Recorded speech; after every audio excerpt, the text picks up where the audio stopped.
In the previous class we have taught about the creating forms. ठीक है, application form में what do you mean by radio button, check box और text box और label, ये सब मैंने बता दिया था शायद।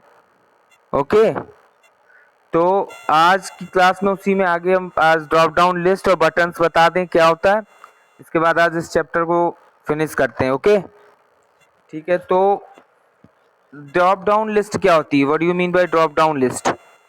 तो ड्रॉप डाउन लिस्ट हमारे बेसिकली क्या होती है कि जैसे it contains a more than one elements, ऐसी लिस्ट, ऐसा ये टूल, एक टूल होता है जिसको हम अटैच करते हैं फॉर्म में, और इस टूल का यूज होता है, it contains multiple options, options नहीं कहेंगे, इट कंटेन्स मल्टीपल एलिमेंट्स, मतलब एक से ज्यादा एलिमेंट्स को कंटेन करे। आई बात समझ में?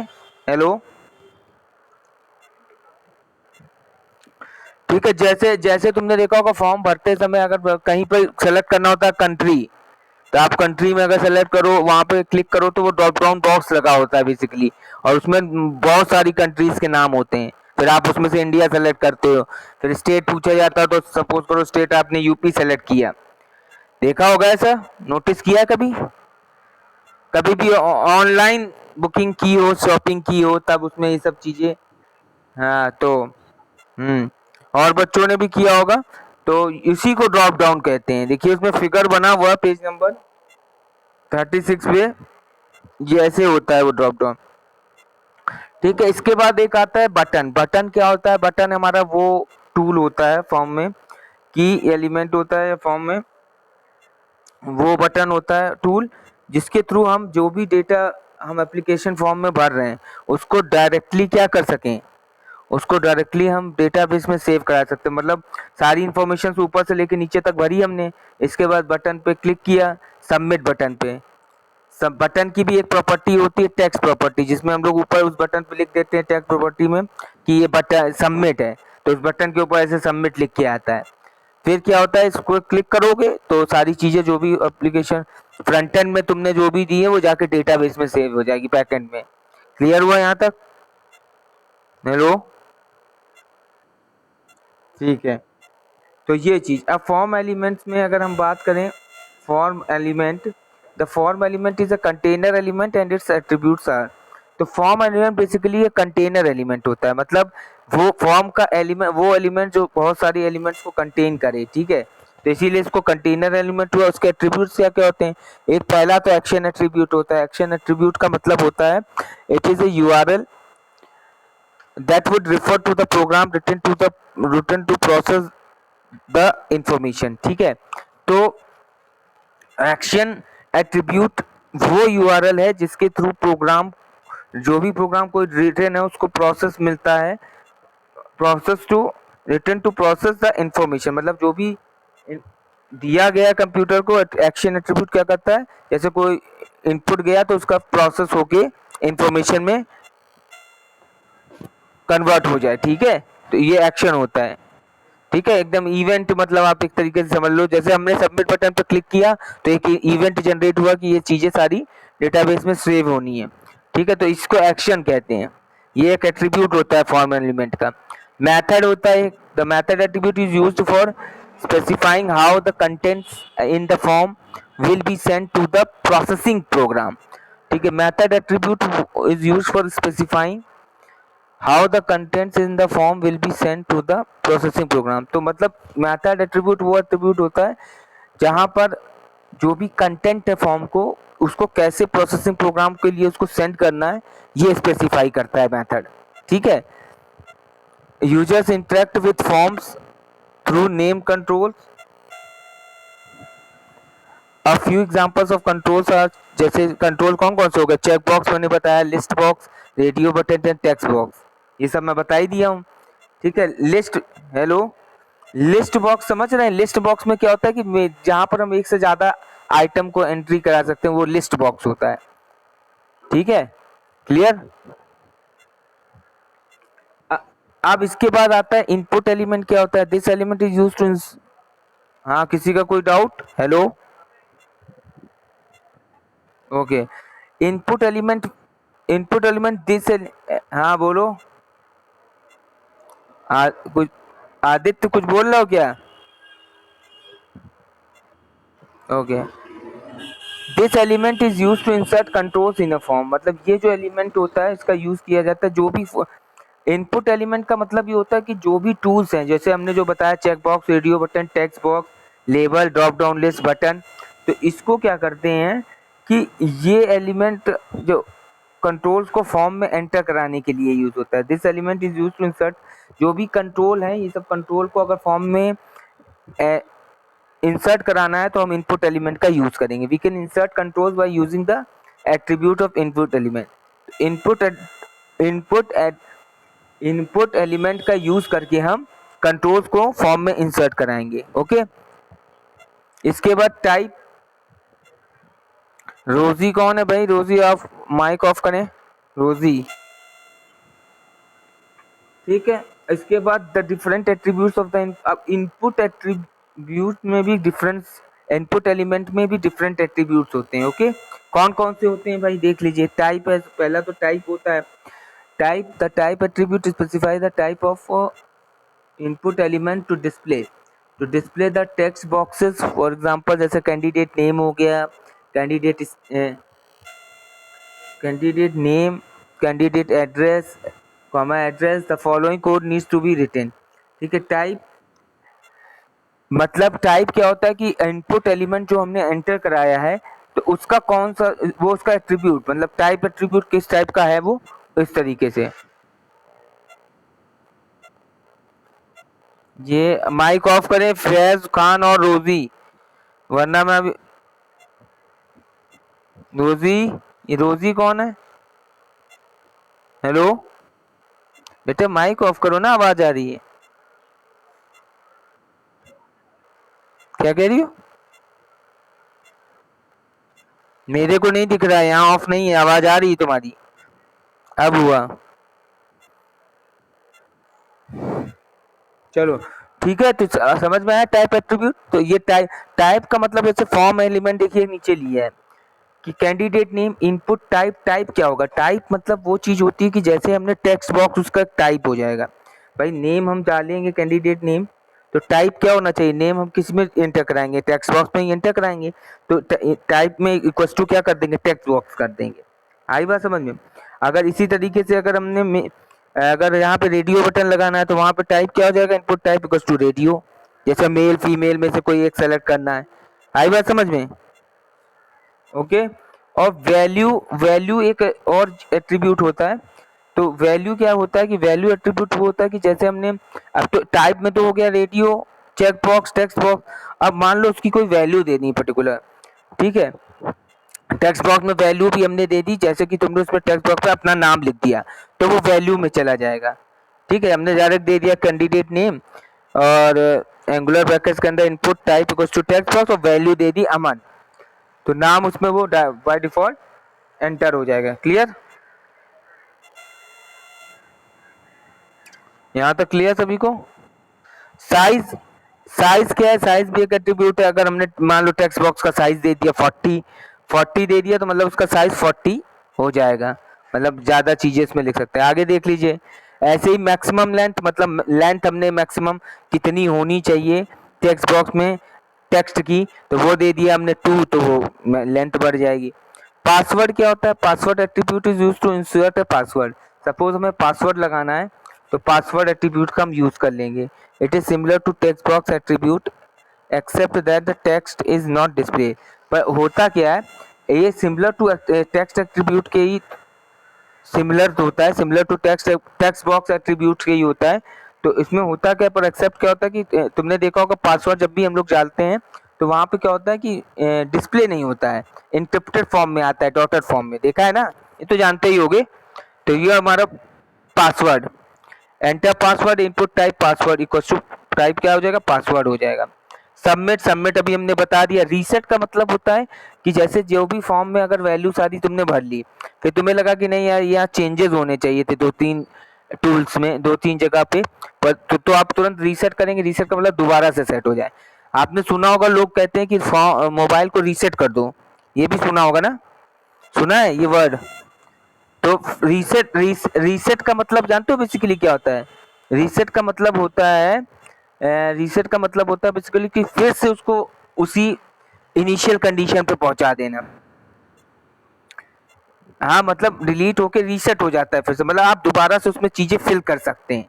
ये जो करंट इंफॉर्मेशन आपने दी रहती है एप्लीकेशन फॉर्म को, तो वो चीजें हटकर फिर से मतलब फिर दोबारा भर लो। मान लो सपोज वही जैसे तुमने एंट्री कर दी, नाम गलत लिख दिया, अपना सब कुछ चीजें 3-4 इंफॉर्मेशन गलत चली गई। अब तुम चाह रहे हो अरे अभी सबमिट नहीं किया, इसको दोबारा करें। तो दोबारा करने का तरीका एक तो वे भी है कि हम पर्टिकुलर एक एक बॉक्स पे, टेक्स्ट बॉक्स पे जाएं, हर जगह जाके उसको इरेज कर दे, मिटा दे बैक स्पेस से। दूसरा तरीका होता है सीधे रीसेट बटन पे क्लिक कर दो, तो सीधे पूरी फील्ड्स की जो जो भी जितनी भी फील्ड्स उसमें फॉर्म में लगी हैं, कंट्रोल्स लगे, वो सारे क्लियर हो जाते हैं। आई बात समझ में? ऐसा जानते हो क्यों करते हैं, रीसेट क्यों करते हैं? हम बैक स्पेस से जाके भी रिमूव कर सकते हैं, कोई बता सकता है क्यों ऐसा? हेलो, रीसेट बटन का हम यूज क्यों करते हैं? हेलो, हाँ, सही करने के अच्छा मान लो सही तो कर सकते हैं तो सारी हेलो, हाँ, कौन? हाँ ठीक है, वो चीज सही है, मान लो। तो हम ये जो जाके बैक स्पेस से भी तो कर सकते हैं। मान लो किसी फॉर्म में हम बैक स्पेस मतलब उस पर्टिकुलर टूल पे क्लिक करके उसमें जो वैल्यू भरी हुई उसको इरेज नहीं करते हम लोग जैसे चीजें बैक स्पेस से जाके, वो भी तो कर सकते हैं। बटन लगाने की क्या जरूरत है? अच्छा, तो फायदा क्या है इस चीज का?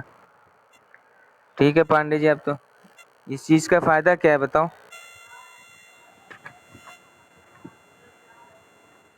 हाँ।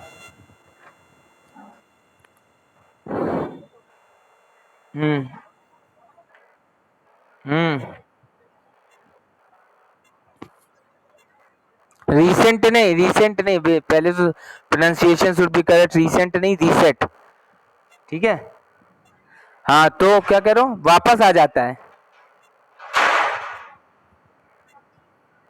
नहीं नहीं नहीं नहीं, कौन बोल रहा है? ये फुजैल, फुजैल आपने आंसर दिया है, ये फुजैल अहमद। हाँ बेटा, ये नहीं है, समझ लो क्या चीज है। रीसेट बटन जो मैंने जो अभी बताया है वही क्लियर कर देते हैं सारी फील्ड को, पर इसका यूज इसलिए करते हैं। और मैं पूछ रहा हूँ क्यों ऐसा क्यों करते हैं, क्योंकि मान लो तो हम डायरेक्ट बैक स्पेस से जाके भी मिटा, वो रीसेट बटन इसलिए फॉर्म में लगाते हैं। मान लो बहुत लंबा फॉर्म है, 2 पेज का फॉर्म है, बहुत सारे कंट्रोल्स लगे हैं और तुमने कई सारी इंफॉर्मेशन उसमें, तो अगर एक एक जाके चीजों को डिलीट करोगे तो it's a time taking. Reset button क्या करता है कि सीधे बटन इसलिए लगा दिया जाता है कि सीधे दबाओ तो जल्दी टाइम ना लगे, फॉर रिड्यूसिंग टाइम बोलिए आप लोग। आप ये ठीक कह रहे हैं कि एक साथ रिमूव हो जाता है, बट मैं पूछ रहा हूँ क्यों हो जाता है, ऐसा करते ही क्यों? जरूरी है क्या? बैक स्पेस से जाके भी कर सकते हैं। तो आपको वहां पे आंसर देना sir, it's reducing the time because we don't have time in the computer field, everything should be completed in with in seconds.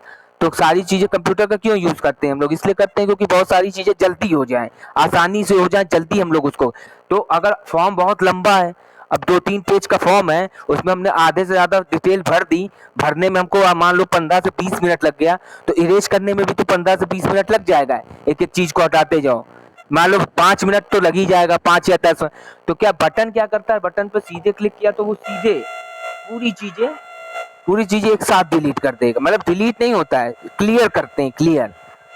Delete और क्लियर शब्द में कंफ्यूजन मत करना, डिलीट शब्द आप यहाँ यूज नहीं करेंगे। डिलीट तो वर्ड बेसिकली यूज होता है इन द डेटाबेस, अभी अगला चैप्टर हम डेटाबेस पढ़ाएंगे, तो उसमें ये चीज हम क्लियर करेंगे कि जो डिलीट और ट्रंकेट में क्या डिफरेंस होता है। और यहाँ पे क्लियर कहेंगे, जैसे कहते हैं ना क्लियर स्क्रीन लगाते हैं हम लोग, क्लियर स्क्रीन कर दो भाई, सारी चीजें फिक्स है, क्लियर। तो ये चीजें आई बात समझ में, क्लियर हो गया? तो रीसेट यहाँ पे बेसिकली है। मेन्यू कंट्रोल्स आर, अगला है menu controls are similar to drop down list. Menu control हमारा ड्रॉप डाउन लिस्ट के सिमिलर होता है। Such drop down list are inserted using the select and option element. तो ड्रॉप डाउन लिस्ट जो लगाते हैं उसके जो एट्रीब्यूट्स कौन कौन से, एक सेलेक्ट होता है, एक ऑप्शन एलिमेंट होता है। सेलेक्ट एलिमेंट का मतलब होता है to create a list of items in a form, तो मतलब उस फॉर्म में लिस्ट ऑफ आइटम्स हम क्रिएट कर सकें, तो सेलेक्ट। और जिसको पर्टिकुलर हम सेलेक्ट कर सके। Element will resemble a drop down list box. Attributes of select element हो जाएगा, एक तो मल्टीपल, एक से ज्यादा को सेलेक्ट कर सके। Name, the name attribute is used for specifying the name of selected element. Selected element को नेम स्पेसिफाई करे, और साइज, उसका साइज कर सके। Option, element is place with in the select element. Option element जो है वो सेलेक्ट एलिमेंट के अंदर ही यूज होता है। ये क्या करता है, elements enables to add items to the list. ये आइटम्स को ऐड कराने के लिए, आइटम्स को लिस्ट में ऐड कराने के लिए इसका यूज करते हैं।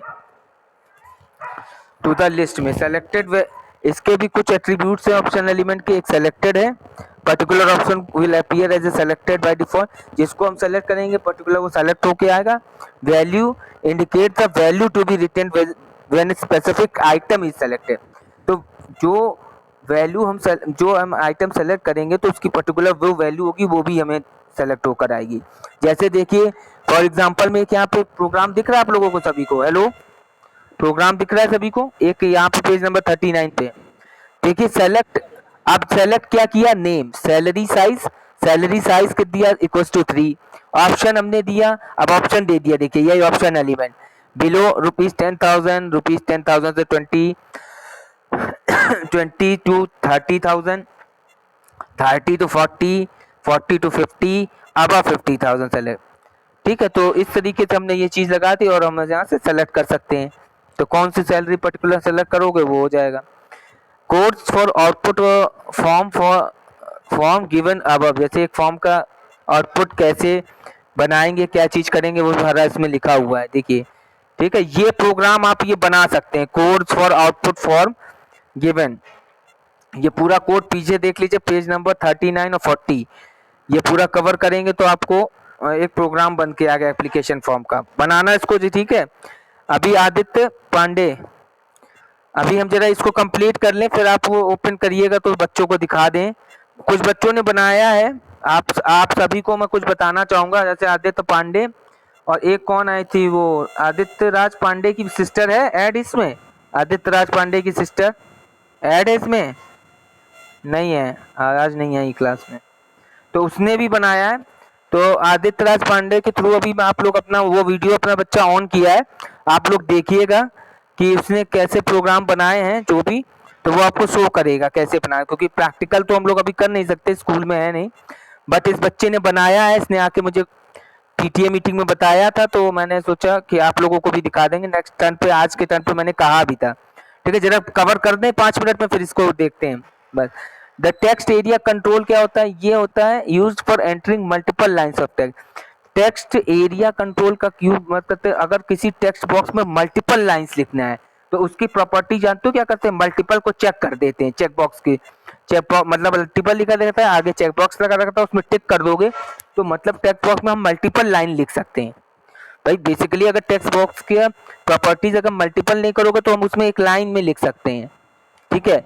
तो लाइन में अपना नेम लिख सकते हैं और लाइन आगे चलती चली जाएगी, वो पूरी शो नहीं होगी, but you want to show the what you have, whatever you write down in the text box, तो all the material, all the text should be shown at a time, एक ही समय में हमें दिखे, तो उसके लिए मल्टीपल प्रॉपर्टी को इसको चेक करते हैं, ठीक है। रोज होता है, कॉलम्स होता है, नेम उसका एट्रीब्यूट होता है, क्लियर,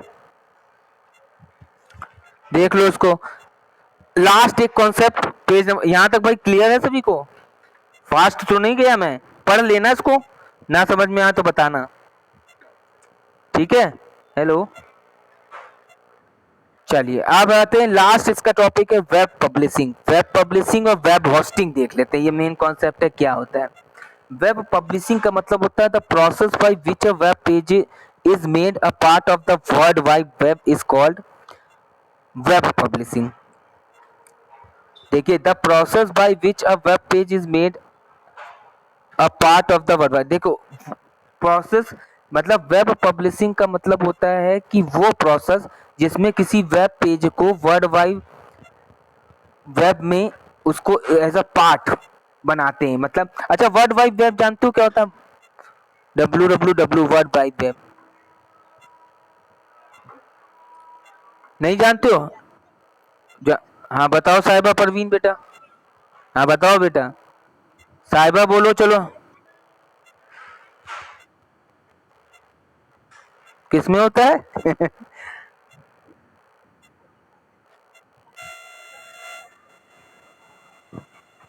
मतलब क्या होता है इसका, ये बताओ। जिसका यूज कहाँ पे करते हैं, और इसका यूज करने का मतलब क्या होता है, वही तो पूछ रहे हैं। हाँ साहिबा बताओ बेटा, साहिबा ही बोलेगी और कोई नहीं बोलेगा। हाँ बताओ बेटा। हेलो। हाँ तो अब सुनो, देखो क्या होता है। वर्ल्ड वाइड वेब बेसिकली वो चीज होती है, देखो वर्ल्ड वाइड वेब वो स्पेस होता है जहां पर कि जो भी वेब पेजेस वेबसाइट्स हैं रिसाइट्स होते हैं। वो प्रोसेस होता है जैसे किसी भी वेब पेज को या वेबसाइट को एक्सेस करना होता है, या जिनकी storage basically world wide web में होती है, जिसकी खोज टिम बर्नर्स ली ने की थी। बेसिकली क्या हुआ था वर्ल्ड वाइड वेब में कि जितने भी वेब पेज और वेबसाइट्स उनको प्रोसेस कराने के लिए, ठीक है, उनको एक्सेस करने के लिए इस वेबसाइट इसका यूज किया गया था। ठीक है, ये फर्स्ट लेवल डोमेन होता है। अभी 9th-10th में इसके बारे में आप पढ़ेंगे डिटेल फॉर्मेट में। ये first level domain, top level domain और सेकंड लेवल डोमेन होता है, तो इस वजह से। और ठीक है, तो ये वर्ल्ड वाइड वेब की खोज टिम बर्नर्स ली ने की थी, और इन्होंने एक ये वेब कंसोर्टियम था जहाँ पे बहुत सारे वेब पेजेस स्टोर्ड थे, वेब को स्टोर किया गया था, फिर वहां से प्रोसेस होता था। तो तभी तुमने देखा होगा सबसे पहले अगर हम कोई भी वेबसाइट सर्च करते हैं तो हम लोग पहले लगाते हैं www.google.com .flipkart को। हाँ बताओ। हेलो।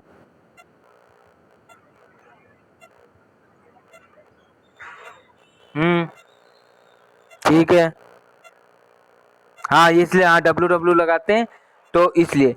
और इसके लिए इसको यूज करते तो वेब पब्लिशिंग क्या होता है, वो ये कह रहा है the process by which a web page is made a part of the word, मतलब वर्ड बाय वेब का एक वो पार्ट होता है जहां से वेब पेजेस प्रोसेस होते हैं। प्रोसेस होने का मतलब वेब पब्लिशिंग का मतलब, अगर वेब मतलब कोई वेबसाइट बनाई है तो उस वेबसाइट को वेब सर्वर पर अपलोड करना, ठीक है, तो वो चीज हमारी, तो वो वेब पब्लिशिंग, पब्लिश कर देना उस चीज को, तो ये पार्ट हो जाती है वर्ड बाय वेब का, is called publishing. 3 essential steps to publish a website on to the web. 3 इसके एसेंशियल स्टेप्स होते हैं जब हम किसी भी वेबसाइट को पब्लिश करते हैं। पहला क्रिएटिंग वेबसाइट, पहले तो वेबसाइट को क्रिएट कर लेंगे, ठीक है। Get a hosting plan, next step is to find somewhere online to put website files and assign an address to that somewhere. ठीक है, तो सेकंड स्टेप में गेट होस्टिंग प्लान में क्या करेंगे कि अगर उसमें हम पहले तो वो एरिया फाइंड आउट करेंगे जहाँ पे हमें ऑनलाइन वेबसाइट फाइल्स को पुट करना है, असाइन उसको एड्रेस एक असाइन करेंगे to somewhere. Any given hosting plan includes storage space on a web server and domain name registration. ठीक है, तुमने देखा होगा कोई भी लोग अपनी वेबसाइट पर्सनल बनाते हैं वो डायरेक्टली ऐसे नहीं हो जाती है अपलोड वेब सर्वर पे, कि कुछ लोग कहते हैं ना मेरी वेबसाइट बनी, जाके सर्च कर लेना गूगल पे। तो इन्हों पहले तो ये वेबसाइट बनाते हैं, इसके बाद वो एरिया वेब सर्वर पर वो स्पेस मांगते हैं। अच्छा, इसमें कुछ पैसा खर्च होता है, ऐसे नहीं, सारी वेबसाइट ऐसे नहीं जाती, पहले उसमें स्पेस लेंगे, उस स्पेस के थ्रू, स्पेस अगर वेब सर्वर पर होगा तो उसके अकॉर्डिंग फिर उसको एड्रेस मिलेगा, तब वहाँ पे जाके वो उनकी वेबसाइट अपलोड होगी। ठीक है, और इसके बाद domain name, web server and domain name registration भी होता है, जो भी वेबसाइट उसका डोमेन नेम रजिस्ट्रेशन किया जाता है। ठीक है, फिर publish website upload files to the root directory of purchase web hosting server space. ठीक है, तो upload files to the root directory of purchase website, फिर क्या करते हैं कि वो फाइल सारी अपलोड कर देते हैं, और इसके बाद वेब होस्टिंग सर्वर स्पेस पर उसकी स्पेस मिल जाता है इस वेबसाइट को। क्लियर। वेब होस्टिंग क्या है? Web hosting service is a type of internet hosting service that allow individuals and organizations to make their own website accessible via the world wide web। देखो web hosting एक type की ऐसी service है, type of internet hosting service that allows individuals and organizations to make their own website accessible via the world wide web. Many ISPs such as America Online will allow subscribers a small amount of server space to host a personal web page। ठीक है, तो web hosting क्या होती है, basically वही होता है जैसे अमेरिका में एक अमेरिका ऑनलाइन कंपनीज, तो उन्होंने अपने सब्सक्राइबर को क्या किया है, सर्वर पर एक स्पेस दे रखा है कि वो कोई अपनी वेबसाइट बनाए तो वो वेब पेज वहां पर अपलोड कर दे, ठीक है, और उसके बाद वो सभी लोग उसको एक्सेस कर सकें। अदर कमर्शियल ISP जो इंटरनेट सर्विस प्रोवाइडर है will charge the user a fee depending on the complexity of the site being hosted. मान लो कोई अपनी वेबसाइट उस वेब सर्वर पर अपलोड करना चाहता है तो वहाँ पे कुछ कॉम्प्लेक्सिटीज भी हो सकती हैं, depending on the complexity of the site being hosted. Okay, तो अगर जो सी कॉम्प्लेक्सिटी होगी तो उसके अकॉर्डिंग क्या करते हैं, वो चार्ज भी लेते हैं। One of the most important features of a web hosting company is to provide an address to the web page और साइट, ठीक है। वो क्या करते हैं, वेब होस्टिंग होने के बाद web hosting company is to provide एक एड्रेस, वो प्रोवाइड करते हैं आपको जिसने भी अपलोड की अपनी website to the web page और साइट की, ठीक है। क्लियर हुआ यहाँ तक, ये चैप्टर हमारा खत्म होता है। ओके, चलिए आदित्य राज पांडे जरा ओपन कर लीजिए अपना, दिखाइए, सभी बच्चे जरा देखेंगे आदित्य राज पांडे को। वो शो कर रहे हैं अपना, उसने जो बनाया है, बेटा उस पर दिखाओ, थोड़ा क्लियर करना, ओपन करो, देखिए सभी बच्चों को दिख रहा है बेटा, आदित्य राज पांडे ने अपने सिस्टम की तरफ कैमरा कर रखा है, दिख रहा है सभी को? हेलो, हाँ, तो अब बेटा खोलो वो जो भी तुमने फाइल बनाई है, जो सेव किया है डेस्कटॉप पे, ब्रो किया नहीं था, करके रखने को बोला था ना। नहीं, प्रोग्राम मत टाइप करना, मुझे टाइप्ड प्रोग्राम चाहिए बेटा, इतना टाइम नहीं है, अभी 9 बजे से क्लास है सेकंड। टाइप कर रहे हो क्या प्रोग्राम आदित्य? अरे बेटा टाइप थोड़ी करना था, टाइप करके रखे रहते हैं, उसको राइट क्लिक करके ओपन विथ करके कोड दिखा देते उसको और वो रन करा देते डेस्कटॉप पे। चलिए नेक्स्ट क्लास में फिर देखें। अरे बेटा तुम भी ऐसे, तो मैंने तुमसे क्या कहा था, तुम समझ ही नहीं पाए मेरी बात। मैंने ये कहा था प्रोग्राम बना के रखो और फिर उसको क्या करते हैं, उसको सेव करके रखे रहते डेस्कटॉप पे। अभी अब केवल ओपन करके तो बच्चों को दिखाना है, बना के दिखाएंगे में तो टाइम लग जाएगा ना, तो फिर मैं स्टार्टिंग में बोलता। चलिए नेक्स्ट क्लास में देखेंगे सभी लोग, क्लियर? ओके, चलिए।